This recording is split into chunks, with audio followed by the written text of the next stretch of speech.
All right. Hey everyone, this is take number 4, whether you know it or not, of a chapter 7 and 8 review. I'm trying to get it done, and my children are currently watching Wreck-It Ralph. So if you hear Wreck-It Ralph in the background, you are welcome. It's a phenomenal movie.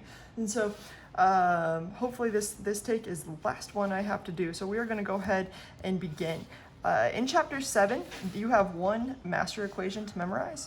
It is the change in energy of an atom is equal to the energy of a photon that might hit that atom, which is equal to h, nu, where h is Planck's constant and nu is frequency, which is also equal to hc over lambda, because nu equals c over lambda, which is equal to negative 2.18 times 10 to the negative 18 joules times 1 over n final squared minus 1 over n initial squared. And this is our master equation, and you can use it to figure out a lot of stuff in chapter 7. And so without further ado, let's go ahead and do that. It says determine the wavelength in nanometers of an X-ray with a frequency of blah, blah, blah. So we're looking at something with wavelength. The part that has wavelength is right here of the equation, because again, this is lambda is a wavelength. And the part that has frequency is right here. So let's go ahead and set those two parts equal to each other. H nu equals hc over lambda. And h's are the same on both sides. Again, it's Planck's constant, so they're just going to cancel out. So right now we have nu is equal to c over lambda. Now, I don't know about you. Sometimes I like rearranging equation before I actually go and solve anything. And because we're looking for wavelength, I want wavelength to be on one side of the equation. So I'm going to multiply both sides by wavelength, and then I'm going to divide both sides by frequency. Just a little algebraic way of solving for something, and we get that lambda is equal to c over nu. So now in order to solve for lambda, we know that, let me write it down here, lambda equals c over nu, give us a little more space. We know that c is the speed of light. We should have this memorized. It's 3.00 times 10 to the 8 meters per second. We were given nu. Nu is 8.4 times 10 to the 18 inverse seconds, or hertz. And now we will get our answer. Seconds and inverse seconds are going to end up canceling, and we'll get our answer in meters. So I'm going to do this whole problem with you, talk about some issues you might actually end up encountering. I've had a lot of questions regarding you'll get a different exponent. So make sure when you divide, you either follow the method that we talked about in dimensional analysis, or you divide with all of this in parentheses. So I'm going to go ahead and divide by something in parentheses. 8.4 times 10 to the 18. And when you do this, you get an answer of 3.57 times 10 to the negative 11. And again, that would be in meters. But the question asks for it in nanometers. And usually wavelengths will be given to you in nanometers or asked for in nanometers. So now we just have to turn this into nanometers. Well, we know if this is meters, we have to put meters here. And we want to turn it into nanometers. Now the next question you have to ask yourself is how many meters are in a nanometer, or how many nanometers are in a meter? If I have the prefix up here, I'm going to have the number down here, because there are 10 to the negative 9 meters in a nanometer. In other words, we have 3.57 times 10 to the negative 11 minus a negative 9, which would be the same thing as adding a positive 9. So we get 3.57 times 10 to the negative 2. And this thing should have 2 sig figs, because this had 2 sig figs. So if you're a sig fig person, you're going to want to put 3.6 times 10 to the negative 2 nanometers.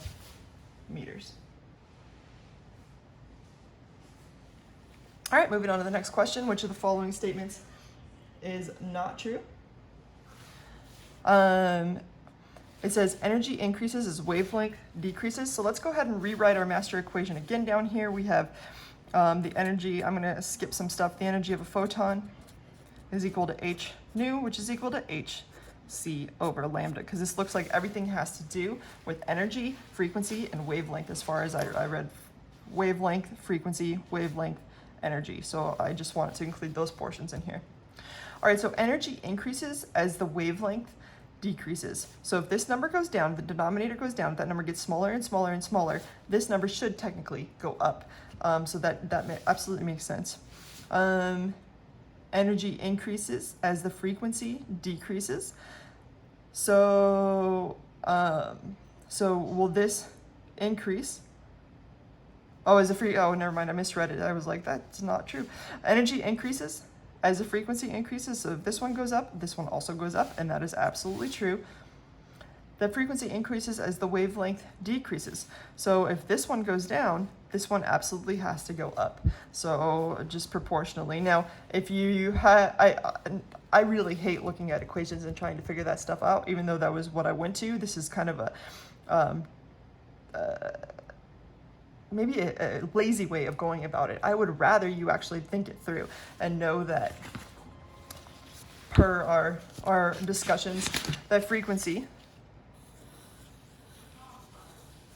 and wavelength are inversely proportional. And that when you look at two waves, you essentially pretend that you got boxing gloves here, here, here, and here at the top of every wave, and this one only has two.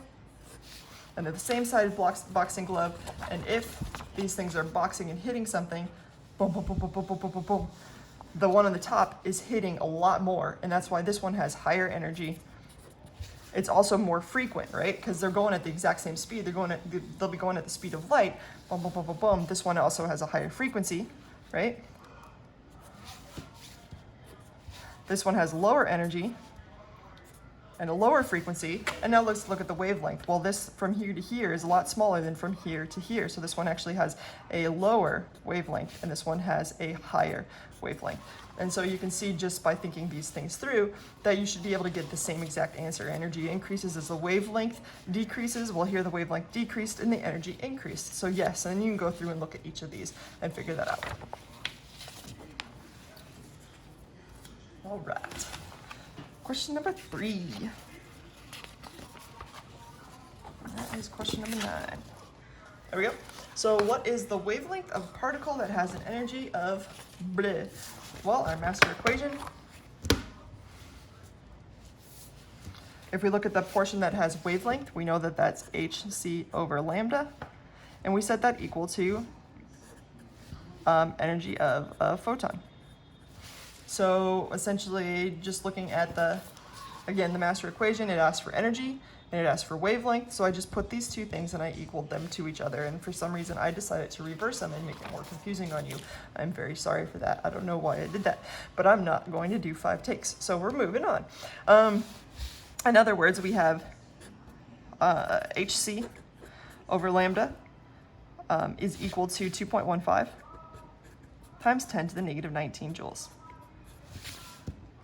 And we're solving for lambda here. Now, if you want to rearrange the equation, let's go ahead and do that.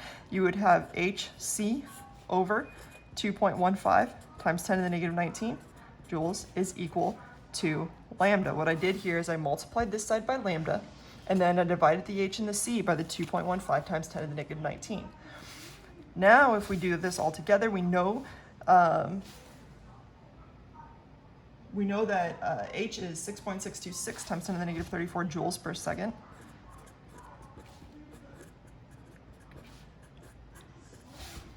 Or excuse me, not joules per second, it's joules times seconds. And the speed of light is 3.00 times 10 to the 8 meters per second. That's an 8 in case you can't read it. And then we divide this whole thing. Again, you want to make sure that this is in parentheses if you're putting it all together in a calculator.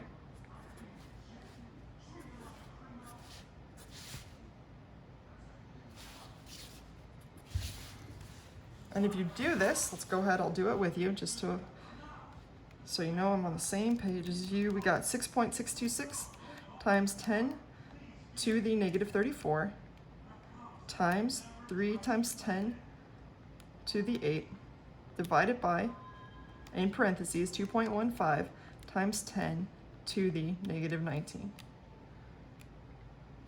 And I get an answer of 9.25 times 10 to the negative 7 meters. Again, your wavelength, you usually want it to be in nanometers, so it depends on what the answer choices were. I believe in this case, I eliminated the answer choices that are on the PowerPoint slide that goes with this, but they were in nanometers. So you just do the same thing. You know that there are 10 to the negative 9 meters in a nanometer, and that gives you an answer of 925 nanometers. All right, moving on to the next question. It says UV light. UV light, what would that N be of UV light? If you remember, just throwing it out there before I even read this question, we know that we have UV, we have visible, and we have infrared. And UV light is falling to the N equals 1 level. Visible light is N equals 2 level. And IR light is N equals 3 level. So you can very quickly determine what's going on there. Visible light, we should have an idea of the range of the nanometers. And same for UV and same for IR. Just have an idea of these things, and that way when you go to take an exam, you don't need to even do the problems oftentimes. You just need to understand what's happening. So it says ultraviolet light emits a total of 2.5 times 10 to the negative 17 joules of light with a wavelength of 4.4 times 10 to the 7 meters. Yep. How many photons does this correspond to? That's -7 for sure, because it's UV light. Okay, so how many photons does this correspond to? Well, first of all, it's important to realize that this is talking about a bunch of photons, not just one photon. In other words, you've got some light. All of these light rays essentially have a wavelength of 4.4 times 10 to the negative 7 meters. But you have a whole bunch of them, and all together they give off a total energy of 2.5 times 10 to this negative 17 joules. Now, that's all together. That's not one single photon. So energy total is not equal to the energy of a single photon. The question that you're looking for will eventually end up using the energy of a single photon, so let's talk about it. If we can find the energy of one of these, and we know that all together they give you this, then we can find how many of these there are. So let's first start by finding the energy of one of these. We know that the energy of a photon, and this is our equation, is equal to the portion that's going to have wavelength, hc over lambda. In other words, 6.626 times 10 to the negative 34 joules times seconds times 3 times 10 to the 8 meters per second, all divided by, in parentheses, 4.4 times 10 to the negative 7 meters. Let's figure out this energy.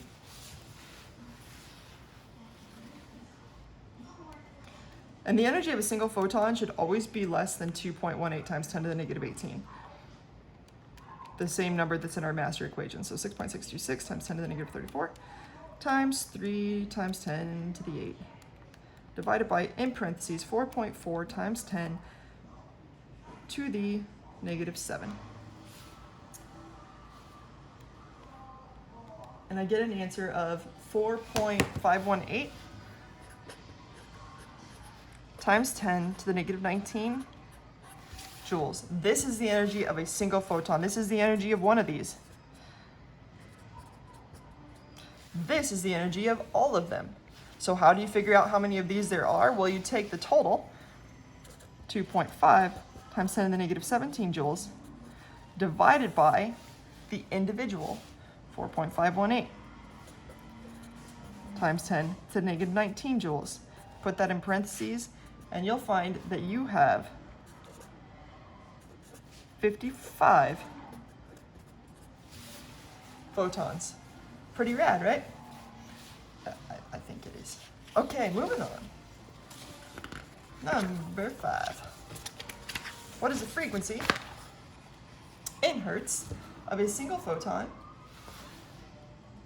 of infrared light? So I'm automatically thinking n equals 3, and even n equals 3, 4, and 5 for infrared. that emits 24.5 kilojoules per mole of energy. Here's something that should be interesting to you. Have you seen mole before?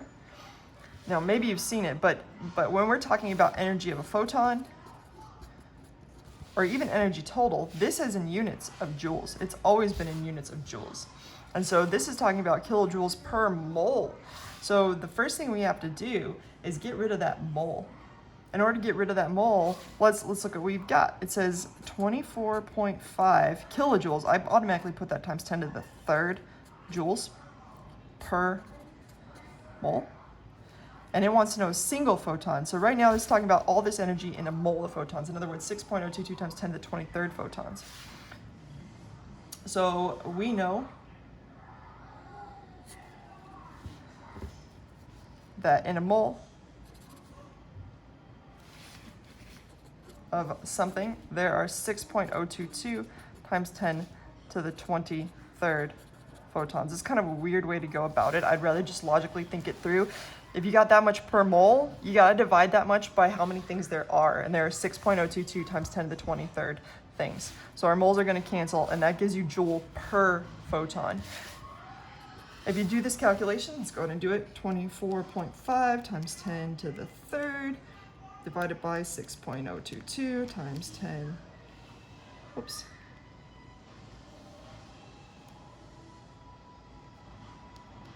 To the 23rd in parentheses, I get an answer of 4.068 times 10 to the negative 20 joules, and that's per single photon, which is how we normally do it. That's what the energy of a photon, and we're talking about the energy of a single photon in joules for every photon. So now we have the energy. Now we just need to use that to find frequency. What do we know about frequency? Well, we know that energy of a photon equals h nu. I am shopping for photons, by the way. All right, so now we can put this all together. 4.068 times 10 to the negative 20 joules is equal to h nu, which is equal to 6.626 times 10 to the negative 34 joules times seconds times nu, which is what we're solving for. You move this 6.626 times 10 to the negative 34 over here by 6.626 times 10 to the negative 34 joules times seconds. That cancels out this. In other words, this divided by this is going to give you nu. If you calculate that out, divided by 6 times 10, I get an answer of 6.14 times 10 to the 13 inverse seconds, which would also be 6.14 times 10 to the 13 hertz. All right, so anytime you see per mole, the very first thing you want to do is figure out per photon. In other words, divide this number by 6.022 times 10 to the 23rd. All right, moving on to number 6. So here we have a similar situation. I immediately see something in kilojoules per mole. I'm going to want to end up putting that in to figure out the frequency of a single photon, but let's read this. An electron and a hydrogen atom, which is what we've been working with this entire time, single electron atoms, and the n equals 6 energy level, emits this much energy in a transition to a lower energy level. To what energy level does the electron fall? Well, let's look at our master equation here. We have change in energy of an atom is equal to the energy of a photon is equal to h nu is equal to hc over lambda, which is equal to negative 2.18 times 10 to the negative 18 joules times 1 over n final squared minus 1 over n initial squared. Let's look at the portions of this that we need. We need the n, right? This guy is going to be over here, and we also need energy. So we're given energy, but we're given energy of a mole, not of a single photon. So we're going to set these two things equal to each other, but first we have to figure out this one. So let's go ahead and take 109.4 times 10 to the third joules per mole. Again, we know a mole has 6.022 times 10 to the 23rd photons in it. And you should get an answer of 1.82 times 10 to the negative 19 joules for a single photon. So this is how many joules per photon you're going to end up getting. Now, it says an electron emits. So if you emit an energy level, any kind of energy, what is the sign of that energy going to be? Well, anytime you're emitting, you're losing, right? And if you lose energy, that energy is going to be negative. So technically, if we think through this question really well, you'll end up seeing that this has to be negative. To be honest, when you do this answer, it's really not going to make a difference, other than you're going to eventually try to take a square root of a negative number, and you'll have to figure out that fact. Using this equation is really nice for I think that reason, because no matter what, you can always just logically think through something and get an answer. So let's go ahead and take this number, negative 1.82 times 10 to the negative 19 joules for a single photon. Now that's the energy of the photon that we have. Now we set that equal to negative 2.18 times 10 to the negative 18 joules. Now it's emitting, so if it's emitting, we're trying to figure out where the electron's falling. So again, it's falling down and it's going to emit a photon. So in other words, we're starting at level 6 and we're asking where it's going to end up. So let's see what's going to happen. Our final, we don't know, but we do know our initial. It was 6. So we're just essentially saying, hey, what's going to happen here? Where are we going to fall to? Now let's go ahead and put everything together. Let's move this one on this side. So negative 1.82 times 10 to the negative 19 joules. Because again, I want to do this all with y'all. I don't want to just give you the answer. Divided by negative 2.18 times 10 to the negative 18 joules equals, let's go ahead and figure that one out before we move any further. So 1.82 times 10, the negatives cancel out, times 10 to the 19, negative 19, divided by 2.18 times 10 to the negative 18, all in parentheses. And I get an answer of 0.08349, essentially. And that's going to be equal to 1 over n final squared minus 1 over 6 squared is 36. So now I add plus 1 divided by 36 in parentheses. So I added this to this side. And now I get 0.1113 equals 1 over n final squared. So you move the n final squared over here, you divide by the 1.1 or the 0.113. In other words, n final squared equals 1 over 0.1113.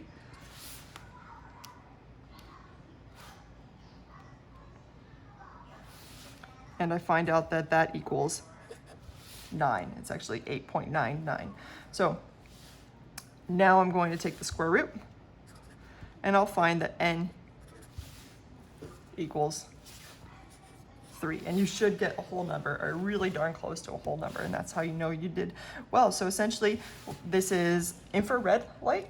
It fell from 6 to n equals 3. There are other ways you could have actually solved this. You could have figured out very quickly. You could have figured out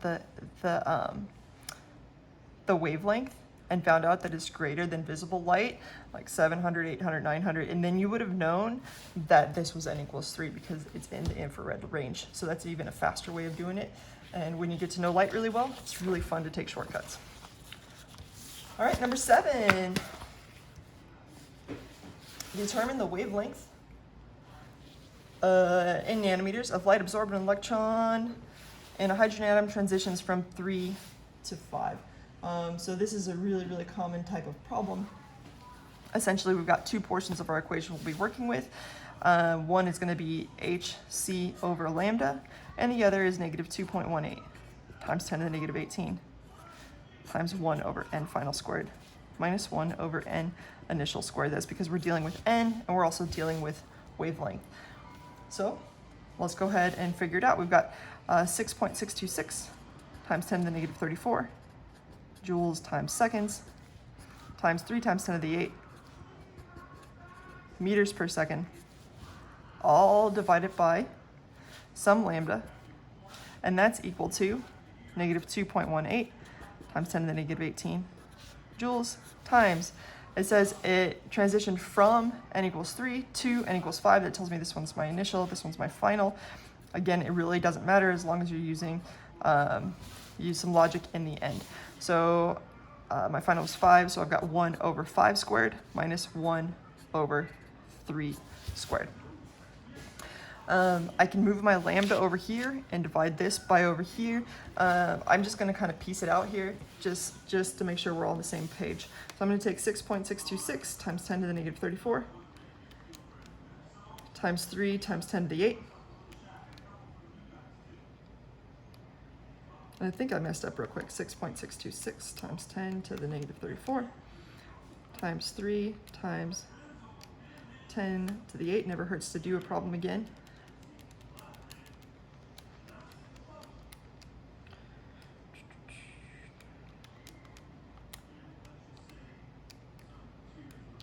I don't have my usual calculator, and I get, that's a lot better, 1.988 times 10 to the negative 25, and that would be joules times meters. But we'll leave units out of it for now, divided by lambda. So essentially I just took these together, is equal to, and then I'm just going to go ahead and do this whole portion over here. I've got 2.18 times 10 to the negative 18 times, and then I'm going to put in parentheses this, and I'm also going to individually put in parentheses here. I'm going through this a lot more in detail because I realize a lot of people have more difficulty with the algebra than anything. So